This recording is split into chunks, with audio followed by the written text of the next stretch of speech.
Entonces, bueno, señores, vamos a entrar ahora en el segundo juicio a Alejandro Gil. No lo he dejado respirar, señores. El segundo juicio comenzó el día 30 de noviembre de inmediato y aquí se están juzgando al menos a 10 personas más. Por supuesto, Díaz-Canel fue el principal testigo contra Gil. Ya tú sabes qué pasó ahí, ¿no? Por supuesto, Díaz-Canel se tiene que salvar a toda costa. El primer juicio de Gil, el segundo no sé, pero el primer juicio de Gil lo hicieron en Marianao, ahí al lado de Ciudad Libertad. Ajá. Eso es un lugar bastante abierto que tiene una entrada y una lomita que tiene una salida. Yo lo conozco perfectamente. Tiene vecinos un frente, en el otro edificio, no sé qué más. Y yo conozco ahí mucha gente, porque es un lugar donde yo iba a comprar viandas. Acá hay un parque y un círculo infantil. Y yo les traté de preguntar a ellos desde aquí, mandé gente allá, ¿no? A ver si tenían alguna foto, alguna imagen, algo no sé qué. Me dijeron que no, que cerraron la cuadra, que le pusieron un guardia en cada casa y no podía salir ni entrar y mucho menos con un celular. ¿Qué te parece eso? No, ellos están... Pero Luis, si es que para detener, no en el 2003 cuando hicieron las detenciones masivas de los opositores, que le ponían 40 o 50 segurosos y chivatos cada uno, rodeaban la cuadra, venía con 15 autos policiales. Acuérdate que era una época de más esplendor, ¿no? Que ellos tenían más recursos. Ahora mismo lo hacen. Ahora cuando van a detener a una persona que haya hecho algo que ellos suponen contra el régimen nefasto, rodean la cuadra, ponen segurosos en cada puerta. Aquello parece como si fueran a cazar a Bin Laden o algo por el estilo. Pero bueno, lo que se sabe en estos momentos es que al menos están siendo juzgadas junto con 10 personas más. ¿Y de qué se trata, señores? Este juicio, como se había avisorado antes, incluyen prácticamente todos los delitos por los que se pudiera ser juzgado cualquier funcionario de la dictadura actual.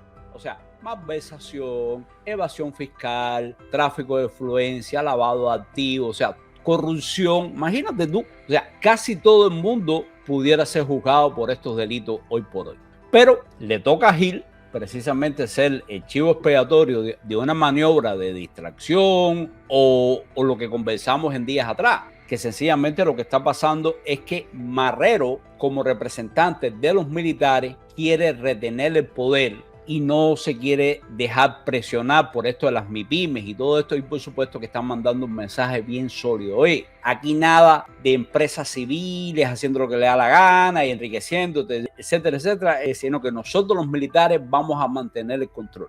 ¿Qué MIPYMES van a sobrevivir? A mí me parece que esto, por supuesto, es puro darwinismo castrista, y las que van a sobrevivir son las que mejor estén conectadas con el régimen, las que sean de sus familiares, de gente muy cercana, de testaferros, etcétera, etcétera. Pero Luis, ¿qué pasa? Que en medio de esta revolución MIPYMERA, hubo mucha gente que empezaron a mandar desde aquí, desde Europa, que fueron incluso a enviar recursos, a enviar dinero, y con ese dinero, con esos recursos, empezaron a fortalecerse determinadas MIPYMES que ellos no tenían en mente. Ellos tenían en mente, o sea, el régimen lo que estaba pensando era algo similar a la piñata de Daniel Ortega, donde las empresas que más crecieran precisamente fueran las de ellos, y bueno, eso compensaba un poco. Gaesa dejaba de recibir recursos por una parte, pero ellos seguían recibiéndolo por la otra.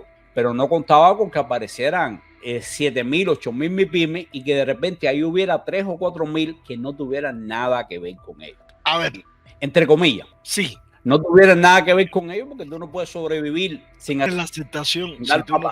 Si tú no tienes la aceptación, no lo ibas a poder hacer. Exacto. Yo trabajé por la izquierda haciendo mucho trabajo de informática para MIPYMES. Mucho trabajo de informática para MIPYMES con sistemas financieros contables, tú sabes, para que todo le cuadrara, porque una cosa entraba por el almacén y otra salía por la caja. Eso está claro. Exacto. Y con casi todas las MIPYMES que yo trabajé, en cierto modo, tenían que ver con el gobierno. Si no tenía que ver con el gobierno, no podías hacerlo. Ahora, coincido contigo en que eso fue un intento para mostrar una apertura de la economía y lo que hacían era posicionar sus negocios y eliminar los demás. Al final lo están haciendo. Claro. Al final lo están haciendo. Pero les ha costado trabajo porque resulta que los que están menos comprometidos con el gobierno son las mejores MIPYMES. Y entonces, ¿cómo la elimino? Las MIPYMES constructoras, hay un montón de MIPYMES constructoras, yo trabajé mucho. No, Y ahí montaban una MIPYME constructora, me llamaban a mí porque trabajaba en el ramo, yo trabajaba en el Ministerio de la Construcción como especialista de informática y ciberseguridad y administrador de sistemas informáticos. Me llamaban a mí, yo iba, le montaba todas sus redes, con todo su sistema, con todas sus cosas y con todo no sé qué, y cuando yo le tiraba las tablas, aquello quedaba casi coma con coma, no había falla. Cuando me llamaba otro que tenía que ver con el gobierno y yo le enseñaba los desastres entre facturas entrantes, salientes, pagos y cosas, ¿tú sabes cuál era la respuesta? Bueno, arregla eso y dime cuánto vale. Exacto. Entonces, los de verdad, de verdad, tienen muy poco que ver con el gobierno, pero todos tienen algo que ver con el gobierno. Todos. Ahora, de hecho, mira, por aquí Octavio nos dice, Luis, todos trabajan con la dictadura si no te dan el ok, así es, correcto. Pero ¿qué pasa? Que al amparo de Alejandro Gil y toda esta apertura que comenzó con las MIPYME, comenzó un fenómeno, Luis, que era inédito en Cuba hasta ese momento, y que fue el de los gobernadores provinciales, los intendentes y todos estos fenómenos convirtiéndose en caciques locales. Entonces, como le daban cierta autonomía de los recursos, ¿qué pasó? Y qué está pasando todavía. Las MIPYME hacían contratos, por ejemplo, el partido provincial de Las Villas, por decir algo, quiere hacer una actividad. Bueno, ¿a quién contrata? A una MIPYME para que lo provea los refrescos, todo lo que es el catering, ¿no? La comida, etcétera, etcétera. Otra que le provee el local, no sé qué. Pero ahí viene un juego también, que por supuesto sabemos que es así, que es la sobrefacturación. Los tipos del partido, del Poder Popular y toda esta historia de leer, cuando a la MIPYME se le aparecía y le decía, mira, te va a costar 2 millones de pesos, le decía, pon 3.5. Pon 4, que eso, tranquilo, que eso se resuelve. Y ahí se repartían el dinero en la trastienda, más todo lo que se ganaban por delante, por detrás, etcétera, etcétera. Entonces, eso no le gusta para nada a Gaesa, no porque sea anticorrupción ni mucho menos, sino porque es billete que se le está escapando a ellos. Y Gaesa controlaba todo, tú sabes, a nivel internacional, las importaciones, las tiendas, en divisas, etcétera. Pero ya estos localismos, tú sabes que los municipios mismos, los intendentes y los alcaldes y todos estos personajes negociaran directamente y se buscaran millones de pesos entre ellos, no les cuadra, porque acuérdate que poder económico es poder político, a fin de cuentas. De hecho, en el marxismo se dice que la única libertad que hay es económica. En el marxismo. Bueno, Marx tiene en la filosofía marxista, en la economía. En la economía política del capitalismo te dice, la política es la expresión concentrada de la economía. O sea, por eso, por ejemplo, yo conozco gente que por allá, por los años 90, por ahí, cuando autorizaron algunas empresitas y los cuentapropistas y todo eso, empezaron a coger poder, empezaron a coger muchísimo dinero. Cuando digo poder, es poder económico. Empezaron a crear sus hostales, empezaron como restaurantes, después los restaurantes se convirtieron en hostales, se fueron ampliando y nadie los paraba hasta que de pronto, por ejemplo, uno de ellos en una barbería comentó, me lo contó, que le decía, que le preguntaron en la barbería, venga fulano, ¿y tú le tienes miedo a esta gente? ¿Qué tú crees de esta gente? No sé qué. Y el tipo le dijo, chico, yo lo mismo trabajo con con el comunismo, que con el fascismo, que con quien sea. A mí me da lo mismo, pues en definitiva, lo mío es el billete. Oye, en cuestión de días se le metió una auditoría de la fiscalía y acabó con él. Le quitaron motos, carros, todo. Me acaba de traer una anécdota que yo la viví en carne propia. Adelante. Después de haber firmado el proyecto Varela, a mí no me podían entrar por ningún lado porque yo trabajaba y trabajaba bien y tenía mis negocios, los tenía bien, y los negocios que no los tenía bien los administraba otros, como todo cubano. Yo hacía lo que fue. Me hicieron un registro, la policía del gobierno con la seguridad del Estado, el día 5 de enero del 2005. Yo tengo todo eso documentado. Se llevaron de mi casa hasta los tornillos de la pared. Me metieron preso por 15 días, sin interrogatorio, tirado ahí. Por suerte, las personas, y voy a limitarme a no emitir esos nombres porque son personas que todavía, inclusive, son dirigentes en Cuba. Fueron ahí y le dijeron, ustedes lo que están es locos. Imagínate tú, año 2005, las redes que se estaban montando en las escuelas de la LISA, las estaba montando yo. Yo monté 27 escuelas, las redes completas, primitivas para aquella época, pero funcionaban. 11 casas especiales, que era donde se criaban los niños sin amparo filial. y 31 círculos infantiles. Y a este hombre lo metieron preso. No fue por lo que yo tenía en mi casa, no fue por lo que yo hacía, no fue por mis talleres electrónicos, fue porque firmé el proyecto Varela y estaba promoviendo el proyecto Varela en San Agustín. Ya, un amigo mío, que es donde viene la anécdota, me dice, pero ¿para qué tú te metiste en eso? Yo tengo mi negocio de vender mis disquitos y a mí no me pasa nada, tú no te tienes que meter en política, no sé qué. Yo le dije, tranquilo, no te apures. Como a los 6 meses lo veo, flaco, y él era un tipo fuertísimo, un mulato fuertísimo. Digo, ¿qué te pasó? Y se me tiraron en la casa y me quitaron hasta las computadoras, loco. Dígale, ¿y te metiste en política? Me dice, no, entonces. Exacto. Eso me trae a colofón esa historia, que no va aquí, ¿no? Pero que es que todos los cubanos lo tienen que haber vivido de alguna manera u otra. Ese concepto de no te metes en política y no te va a pasar nada es mentira. Usted métase en política y luche por la libertad de Cuba, que te va a pasar menos. Sí, porque tienen más visibilidad. Claro, y además de eso, te cogen miedo. Te cogen miedo porque ese que está sentado delante de ti, cuando tú le cantas 4 verdades, no te contesta. De hecho, puede que te amenace, pero lo piensa. Empieza a pensarlo, a decir, coño, yo creo que este tipo tiene razón. Por aquí, mira, de hecho, Aniet nos comenta, imagínate que la MIPYME más grande de Holguín está en Guadalavaca, polo turístico, y es de la Machi. ¿Ustedes creen que esa MIPYME se va a ir del aire como las demás? No. No, señor. Esa no tiene problema con Gaesa, señores, a no ser que quieran ajustársela a Díaz Canel, y entonces sí se va a Díaz Canel, a Machi, Canelito hijo, todo el mundo se va del aire. Pero bueno, vamos a compartir qué pasó con Díaz Canel como testigo, el puesto dedo como testigo en el juicio contra Gil.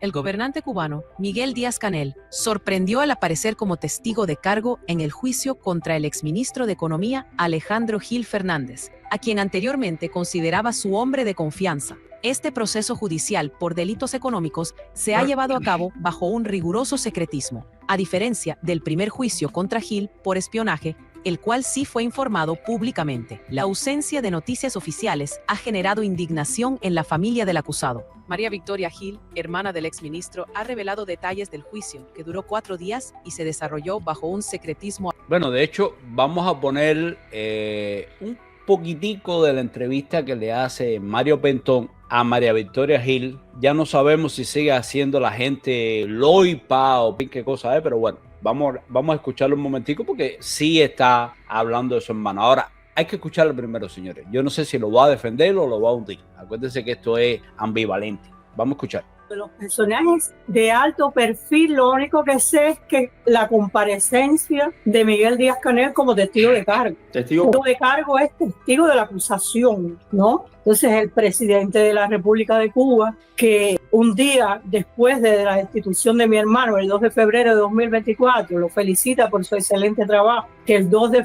6 de febrero, que es su cumpleaños, lo felicita por su cumpleaños. Mi hermano le responde, una persona que eran como hermanos. Como hermano en esa mafia, ahí simplemente Díaz-Canel o se salva o se hunde. No. A ver, déjame discrepar ahí un momentico. Sí, por supuesto. Adelante. Yo pienso que ellos sí eran hermanos. Ellos se llevaban bien. Sí, claro. No, te digo, en este contexto. Sí, correcto. Pero fíjate, si Díaz-Canel no pinta ni da color, que él lo está felicitando y la seguridad del Estado le está poniendo a las esposas. Y ahora en este caso que tú acabas de mencionar aquí, esto debe ser vergonzoso para Díaz-Canel, porque le tienes que vender el alma al diablo. Aquí sí toca lo que tú dices, o te salvas tú o te vas con él. Exacto. Mira, yo tengo amigos míos que lucharon conmigo y fueron promotores del proyecto Varela. Y como te dije, cuando a mí me detuvieron, no me interrogaron, pero porque ellos te estudian. Ellos dicen, este no va a decir nada, déjalo y vamos a ver cómo lo... Delito económico, vamos a ver cómo lo sacamos. Hay gente muy valiente. Otero Alcántara, este mismo muchacho que tiene ahora una huelga de hambre. Hay un montón de cubanos que han sido valientes. Tú mismo lo fuiste. ¿Cuántas cosas no te pasaron a ti? Y a mí me sorprende que tú ni las cuentas. Nada, no hay comparación. Ayer mismo estaba participando en una directa con personas presos políticos que cualquiera tenía más de 20 años en prisión. Yo apenas estuve unos días, una semana a veces. No, nada que ver. Sí, pero desde lo que me puede, uno hace algo, ¿no? Pero wow. A lo que me refiero es a cómo te vas a sentir si tú te tienes que parar delante de alguien con que tú te sentabas a jugar dominó, que comentaban el país está de madre, que hasta hacían negocios juntos y de pronto tú tienes que pararte delante de él como testigo. Eso es una vergüenza. Si algo le quedaba de dignidad al papa ese, la perdió. Pero claro, estamos hablando que, por ejemplo, por experiencia propia, yo te comento que a mí me colaron un camión de gente que se hicieron mis amigos en haciendo esto y haciendo aquello y de pronto, ¡boom!, me llevaban a una casa de visita de la seguridad y nada, para hacer un careo con el tipo. Decía, no me jodas, tú también. De hecho, novias, o sea, supuestas muchachas que se enamoraban de mí. Y ya te digo, yo me quedé, de toda esa etapa, me quedé siempre con un escepticismo descomunal. Que a mí cualquier cosa así que me llega de pronto, yo digo, espera. Y ojo, también ha pasado aquí. Pero de nuevo, eso es algo que los castristas lo hacen continuamente. Acercarte personas, que traten de comprometerte en determinadas cosas. Mientras más loco sea el compromiso que traten de meterte, ya tú sabes. O sea, ellos tienen sus agentes provocadores que son los que te dicen, espérate, pero esa bobería, vamos a hacer una cosa más heavy, más fuerte. Vamos a mandar no sé qué. No, aguanta. Aguanta, que esa no es mi línea. Pero bueno, vamos a seguir. Gracias a Barbie. De hecho, nos dice aquí, en una dictadura nadie es indispensable ni imprescindible. Solo son caníbales ostentando poder. Ese otro es desechable también. Exacto. Díaz-Canel estoy, señores, para que aguante los golpes. Pa. Y si ustedes ven, el primer ministro es el que realmente está mandando en Cuba. ¿Por qué? Porque tiene el apoyo de la junta militar. Y esto no deja de ser una junta militar, señores. O sea, ¿cuáles son los principales cargos en Cuba? ¿Quiénes tienen el poder? Fíjate que Díaz-Canel, cuando se rodea de militares, él también se viste de militar. Un tipo que no fue ni sargento. Sí, pero lo ponen siempre de la cintura para arriba. Sí, porque él tiene de la cintura para arriba el traje militar y de la cintura para abajo el tutú. Pero bueno, vamos a ver qué dice Vicky aquí en este caso. Un segundito para que ustedes vean, señor. Ahora se presenta como testigo de la acusación para limpiar su imagen más. Perdón, ahí se fue. Sí, tuvimos un... Lo felicitó cuando lo destituyeron. Lo felicitó el día de su cumpleaños. Y lo he felicitado toda su vida. Esto se trata de pura supervivencia y no supervivencia política, señores. No es Estados Unidos que Trump votó a Bolton y al otro y salen ahí escribiendo libros y son comentaristas de programas de derecha, izquierda, y fuera de caer en desgracia política con determinada persona no pasa absolutamente más nada. Nadie elimina a nadie, ni mucho menos, pero en Cuba sí. Y pudiera ser que el próximo que esté sentado ahí en ese juicio, en un juicio similar a este por corrupción y todo lo demás, es Díaz-Canel, señores, porque todos están haciendo exactamente lo mismo y lo han hecho siempre. Entonces, ¿de qué estamos hablando? Ahora, fíjate cómo incluso los hijos de Gil esta vez pudieron participar los dos, incluyendo la hija que no habían dejado entrar en el primer juicio, pero les pusieron a firmar un documento de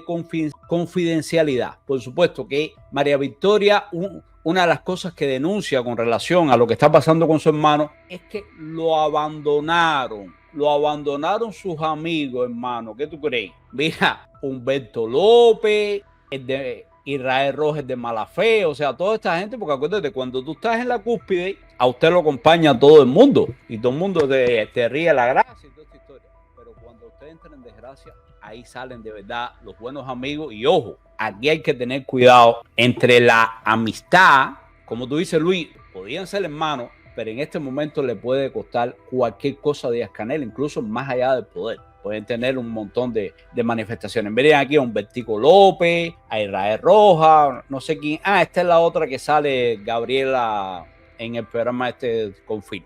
Pero bueno, señores, a mí no me extraña nada esto. No sé a ti, hermano, pero nada nuevo. No, dice el viejo proverbio, el que no conoce su historia está condenado a volver a repetirla. Si no tuviste la sabiduría para guardar información y salvarte, entonces eres verdaderamente un Gil.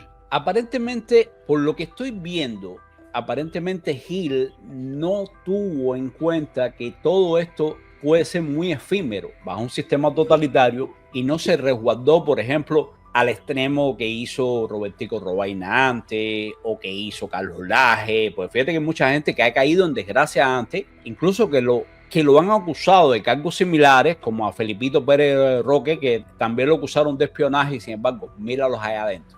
Pero la hija de Gil. La que hizo algunas declaraciones. Yo creo que ella sí tiene sus cositas guardadas. Por la manera en que lo ha dicho, por la proyección, a mí me parece que ahí hay algo. Porque si no, mira, ya no necesitas un segundo juicio. En el te vas, te sirve ya. Pero esta onda a mí me suena como a, vaya, te vamos a dar una oportunidad para que tú entregues la información y nada más le vamos a dar, porque fíjate que ya no es pena muerte. Y ahora es de 20 a 25 años. Sí.